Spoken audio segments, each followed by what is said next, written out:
नमस्कार साथियों, मैं कैमूर से संजय कुमार फिर से आपके सामने हाजिर हूं। साथियों, कई अभी ग्रुप में कई मुद्दे आए हुए हैं, कई पत्र आए हुए हैं जिस पे चर्चा चल रही है। लोग पूछ रहे हैं ग्रुपों में ये क्या है, कैसे, लोग समझ भी रहे हैं, अपना अपना विचार दे रहे हैं, लेकिन उम्मीद लोग करते हैं कि संजय भैया इस पे क्लियर करें। तो मैं उस चीज़ों को पढ़ता हूं जो हमको समझ में आता है। अब कहाँ तक मैं सही कहता हूं, अब लोग इसकी व्याख्या करते हैं, फिर अगर मुझसे भी त्रुटि होती है तो लोग कई तरह के जो बयान आते हैं उससे मैं भी उसमें संशोधन करता हूं, सीखते रहता हूं, क्योंकि लिखना और सीखना ही तो शिक्षक का काम है। तो 818 आदेश एक आया हुआ है 27/7/2026 को माध्यमिक शिक्षा निदेशक महोदय का। दो इसमें प्रश्नों के उन्होंने वरीयता के लिए स्पष्ट किया है 714 के अनुसार। एक है कि हम लोगों को ग्रेड पे मिला था, अप्रशिक्षित शिक्षक थे या कुछ में प्रशिक्षित शिक्षक भी, तो ग्रेड पे आपको दिया हुआ है तब से वरीयता मानी जाएगी। लेकिन भैया अप्रशिक्षित के रूप में आप हैं और प्रशिक्षित हुए हैं तब से वरीयता मानी जाती है। लेकिन जो शिक्षक प्रशिक्षित के रूप में ही बहाल हुआ है तो उसका वरीयता उसी तिथि से माना जाएगा। ठीक है, ये ध्यान रखिएगा, वरीयता उसी तिथि से होगा। अब वो 2 साल बाद वाली तिथि नहीं लीजिएगा, जब से प्रशिक्षित जब से बहाल हुआ है वरीयता उसी तिथि से होगा। इसमें स्पष्ट हो जाएगा आप लोग, प्रशिक्षित जब से नियुक्त हुआ तब से उसकी वरीयता होगा। क्लियर कर लीजिए दिमाग में। दूसरा पॉइंट है कि 2006 से नियत वेतन और 2015 में अनुशंसित वेतनमान, दो चीजें हैं। अनुशंसित वेतनमान क्या है इसको समझना होगा। 2015 में हमको अनुशंसित वेतनमान मिला और 2006 में नियत वेतन था। तो अब यहां कहना है कि वरीयता में अनुशंसित वेतनमान की तिथि से, नहीं ऐसी बात नहीं है। इन्होंने कहा है कि नहीं, वरीयता में जो नियत वेतन था और आपकी प्रशिक्षण तिथि से जो ज्वाइनिंग हुई प्रशिक्षित के रूप में, वही वरीयता में काउंट होगी, ना कि अनुशंसित वेतनमान जो प्राप्त किए 15 में उससे होगा। ये नहीं है, इसी बात को क्लियर कर दिया, क्योंकि प्राथमिक शिक्षा निदेशक महोदय ने भी इस चीज को क्लियर किया है। इससे पहले भी एक पत्र आया हुआ है जो कि हम लोग मुजफ्फरपुर के साहिद जी हैं, उनके लिए हम लोगों ने हाईकोर्ट में लड़ाई लड़ी और हाईकोर्ट ने भी हम लोगों के पक्ष में आदेश दिया और निदेशक महोदय ने भी साहिद जी के पक्ष में निर्णय दिया था कि नहीं, अनुशंसित वेतनमान नहीं, आपका जब नियत वेतन का प्रशिक्षित के रूप में आपका डेट है उसी से माना जाएगा। ये क्लियर, ये दोनों पॉइंट मैंने क्लियर कर दिए। ठीक है, अब हम आते हैं दूसरे पॉइंट। 822 पत्रांक अधिसूचना ट्रांसफर के लिए निकला हुआ है। तो ये ट्रांसफर के लिए है कि ट्रांसफर में एक कंडिका थी कि प्रधान शिक्षक और टीआरई 3 वगैरह के लिए निकाला गया था कि इसमें जो है सो आपका ट्रांसफर इन लोगों का नहीं होगा, क्योंकि ये अभी 1 साल के प्रोबेशन पीरियड में है, तो इस चीज को शिथिल कर दिया गया है, उनका भी ट्रांसफर होगा, बस इसी के लिए है। तीसरा पॉइंट है, आदेश है टीईटी के मामले में श्री बलबीर सिंह का सूचना के अधिकार अधिनियम से शिक्षा मंत्रालय से मांग किया गया था, उस पर जवाब आया है। ठीक है, शिक्षा मंत्रालय से इसमें स्पष्ट है भैया कि कहीं न कहीं चूक हुई है 17 में, और जो आरटी एक्ट से पहले बहाल हैं मेरे भाई वो निश्चिंत रहें। अगर माननीय सर्वोच्च न्यायालय ने आदेश दिया है तो उसमें संशोधन करने का पावर क्या है, लोकसभा और राज्यसभा को है, संशोधन होगा। क्योंकि आज तक ऐसा नहीं हुआ है कि पूर्व के लोगों पर नए एक्ट को थोप दिया जाए, ऐसा नहीं होता है। वो चूक हुआ था, उस चूक के लिए संशोधन होगा, यही बात मैं कहना चाहता हूं। उस पर भी कुछ लोग वीडियो बना के गलत अफवाह उड़ा देते हैं। निश्चिंत, नियोजित भाई एकदम निश्चिंत रहें।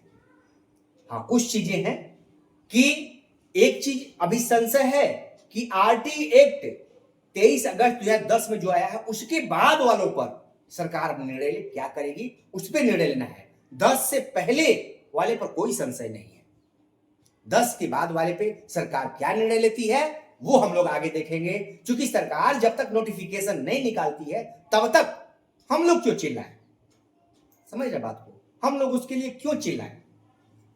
अब आते हैं इस पॉइंट पर, CW जैसी 1673-2025 एक नवादा अजीत कुमार जी रजौली नवादा, प्रखंड रजौली के नवादा के हैं।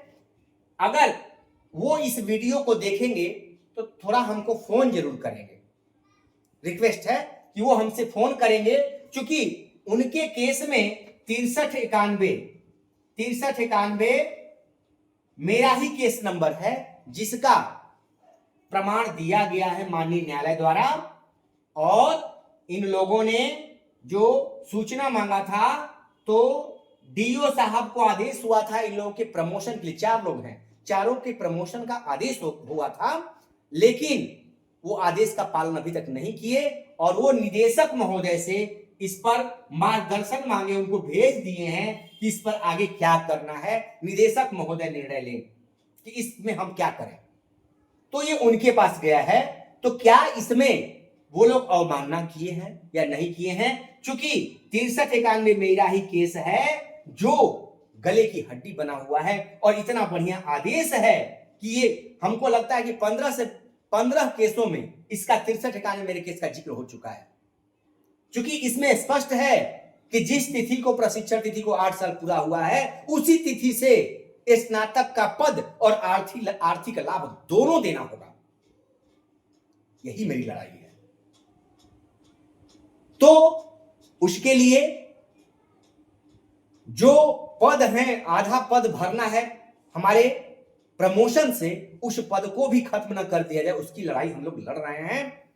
और उसके लिए कई साथी सहयोग भी किए हैं और सहयोग की आकांक्षा भी रखते हैं कि सहयोग साथ रहिए और हिसाब मांगिए, दोनों काम कीजिए। जैसे अभी कुछ केसों में कुछ लोगों द्वारा पता चला कि हर जिले से ये सामान्यन वाले पे केस करने की तैयारी हो रही है, तो भैया एक लिमिट होनी चाहिए। ईमानदारी, इसी बेईमानी से हम लोग हारे हैं, ईमानदारी रखिए, हम लोग हर लड़ाई जीतेंगे। और अब आते हैं आखिरी 2 बिंदुओं पर, जो मेरा मेन थंबनेल है। नियोजित शिक्षकों को धृतराष्ट्र नहीं भीष्म पितामह की आवश्यकता है। हम नियोजित भाइयों को धृतराष्ट्र की आवश्यकता नहीं है, ठीक है। धृतराष्ट्र जैसे नेता की आवश्यकता नहीं है जो पुत्र मोह और गद्दी के लोभ में पड़े रहे और अपने कुल का विनाश करवा दिए। तो वैसा हमको नेता नहीं चाहिए जो गद्दी के लिए संग टुकड़े टुकड़े हो गया, कई खंडों में बिखर गया संघ, लेकिन उन्होंने गद्दी आज तक नहीं छोड़ा। भले ही टूट जाए लेकिन गद्दी नहीं छोड़ेंगे, समझ गए। तो वैसा नेतृत्व तो हमें नहीं चाहिए, वो अपने पास रखिए, ठीक है। हम लोगों का समूह एक अच्छा लीडर चुनेगा और वो लीडर वो नहीं होगा कि अपने मन का और आपकी बपौती हो गई धृतराष्ट्र की तरह गद्दी नहीं छोड़ेंगे, वो नहीं चलेगा। और अधिकतर लोग आज यही चाह रहे हैं, अधिकतर लोगों की चाहत यही है कि वही मेरी दुकान चलती रहे और हम प्रदेश अध्यक्ष, जिला अध्यक्ष बने रहें, बस बने रहें। अरे भैया, दूसरे को भी जो अच्छा कार्य कर रहा है उसको मौका दीजिए ना, लेकिन नहीं। तो वैसे संघ संगठन नेताजी को मैं हाथ जोड़ के प्रणाम करता हूं, आप अपनी दुकान चलाते रहिए, हमको उससे कोई मतलब नहीं है। तीसरी बात है, आज 99% शिक्षक नेता धृतराष्ट्र की भूमिका में है, सच्चाई है।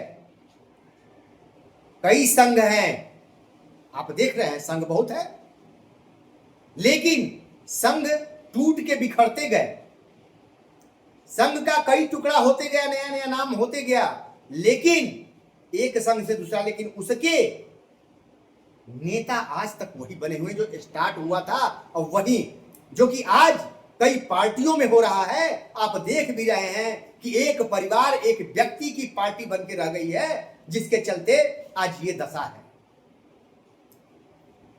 बपौती बन जा रही है। इससे क्या हो रहा है, हमारे देश का नुकसान हो रहा है। और लोभ में हम अपने वोट को बेच देते हैं, जिसका नुकसान आप भाई आपको दिख रहा है कि डिक्टेटरशिप तो चिल्लाते हैं कि सरकार ऐसा कर दी वैसा कर दी, अरे चंद रुपयों के चलते अपने आप को बेच देते हैं। शर्म नहीं आती है उस समय, और कहते हैं कि सरकार गलत करती है। अरे ये लोकतंत्र नहीं है, ये राजतंत्र है। ये आप अभी समझ नहीं पाए हैं, समझ में आएगा, समय बीतने दीजिए, धीरे खूब समझ में आ रहा है। लोकतंत्र की आड़ में छुपा हुआ राजतंत्र है ये लोकतंत्र नहीं है। कहां है आप?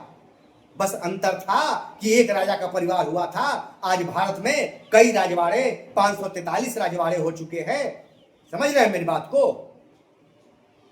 उसमें हमारे 243 बिहार में राजा बन चुके हैं, कई राजा हुए, बस स्टाइल चेंज हुआ है। अब उनके पुत्र ही अधिकतर बनेंगे, क्योंकि जिनके पास पैसा रहेगा वही चुने जाएंगे, ये समय कह रहा है। सारे लाभ पहले ही वो ले लेंगे।